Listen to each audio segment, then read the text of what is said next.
Hey Tripod fam, welcome back to a little more Lagniappe. We got some Q&As for you guys. You know, we love your comments, we love your engagement, we love interacting with you and getting to know you all more as you get to know us. So if you want to know how we almost broke up, stay tuned.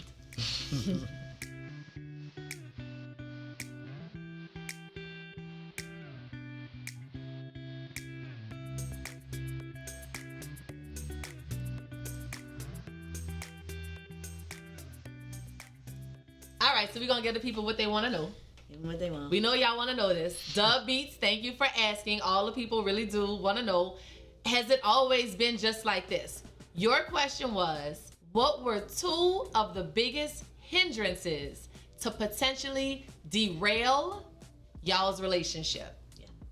So, for me, I was at a point at the end of 2014 and moving into 2015 at the beginning that I was in a place where I had to rethink whether or not I could stay in this relationship. I deeply loved my partners, but they were holding me hostage in the closet. They would not agree to let me have a baby, and it was one of the most important things to me, especially because I had not only found the man of my dreams, but I also had the woman of my wildest dreams, right? Because I never imagined myself with the woman. And I had this perfect setup at home, and they had me locked and chained away in the closet. And so I got to a point, you know, we were talking about this, where I went by my dad and, you know, I took a vacation at the end of 2014, and I was really talking with him and his partner about where I was with this, and that, you know, I mean, I really, really love them, but here we're still in this closet, and we're still no closer to me having a baby, and we've been together now 3, soon to be 4 years, and I don't know if I can stay with it. And so I hatched a plan that I won't tell you right now, but what I will tell you is them keeping me in the closet is really what almost derailed our union. Yeah, no doubt. It was definitely the number one thing that if anything was gonna break us up, it was this. It was the resistance of wanting to come out and not wanting to tell the world what we were doing, and not feeling like we wanted to be judged by people. I've said this before in some of our other videos, but the things that you go through internally always can lead you to a discovery about yourself. That's where we found ourselves, right? Trying to overcome the fear, the societal fear of what other people were gonna say and what they were gonna think. It was extremely difficult just because you don't want to. You know, it's like that area that you don't want to go into, right? It's like, let's just avoid it. Let's just keep putting it on the back burner and just avoid it because it's too difficult of a conversation to have.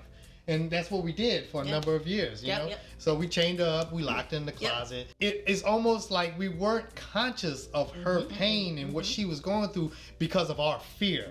It kept us gripped and standing still. And you know, it went on for, at least 2 or 3 years? It went on for 3 years. I agree with them. The coming out, I was firmly fixated in the position of I need to present this perfect life and perfect relationship. I was very good at presenting that, and here I was faced with having to tell the truth and having the fear of people judging me, the fear of losing family, and not being perfect in their eyes, and at the end of the day, striving for that supposed perfection was I was held hostage to that.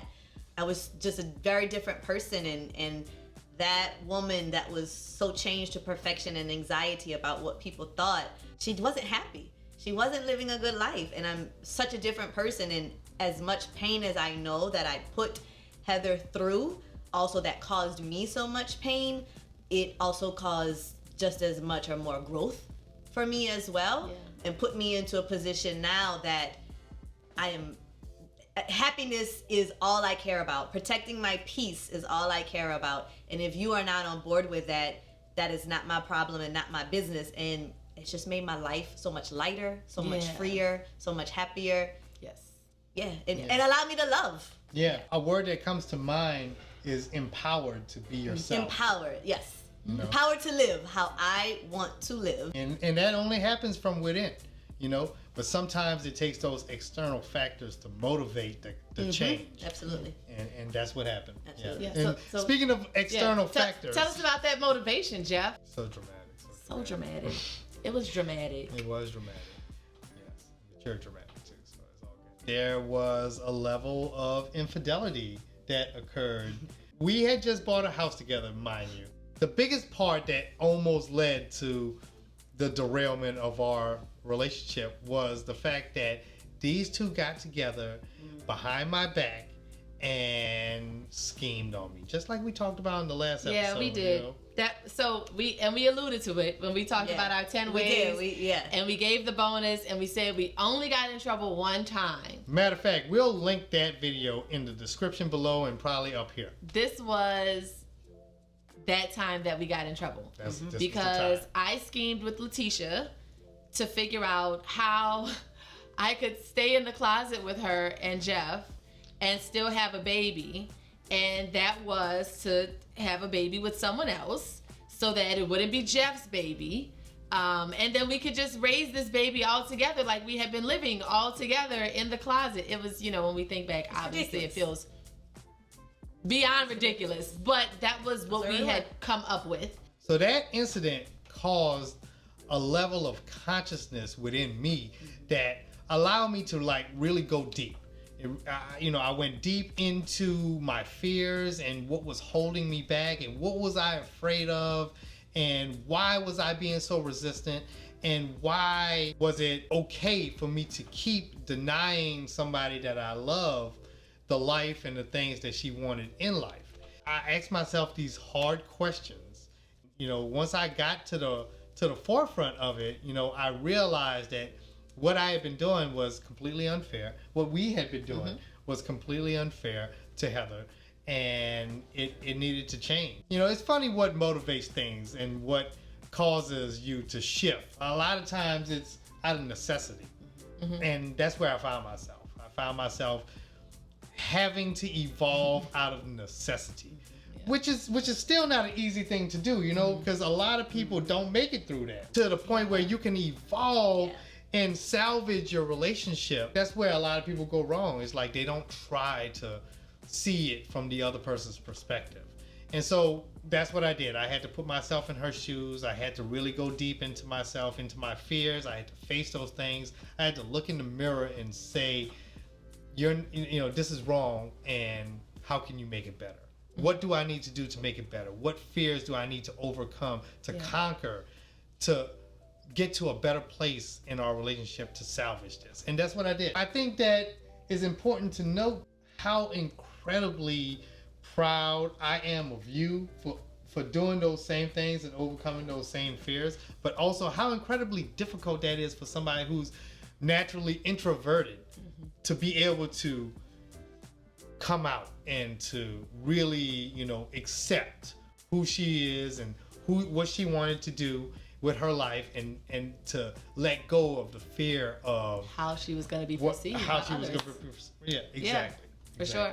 So I really want to know, Tripod Fam, one of the things I'd like for you all to drop in the comments is, have you all ever been in a relationship where someone did something that it potentially derailed you all, and yet you all found a way to not only get back on track, but to get on track better than you were before?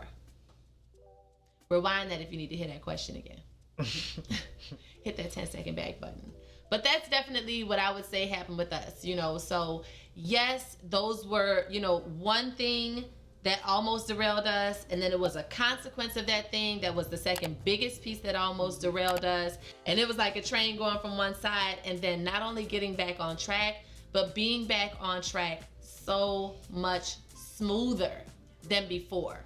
And so if you take nothing else away from this, take away that you shouldn't just throw away your relationship. It's not okay to be abused, but don't be so quick to not figure out if you can see where that person is coming from and try to help both of you get to a good place and the best place for the relationships, longevity. Thanks so much for joining us for this episode of Me Bae and J. Make sure you like this video, you subscribe, you leave us a comment. Comment below. Don't forget to follow us on Facebook, Instagram, TikTok. More funny videos, pictures, stories about your favorite tripod. All of that. Thanks for hitting the thumbs up and clicking the bell. See y'all next time. Next time, guys. Bye.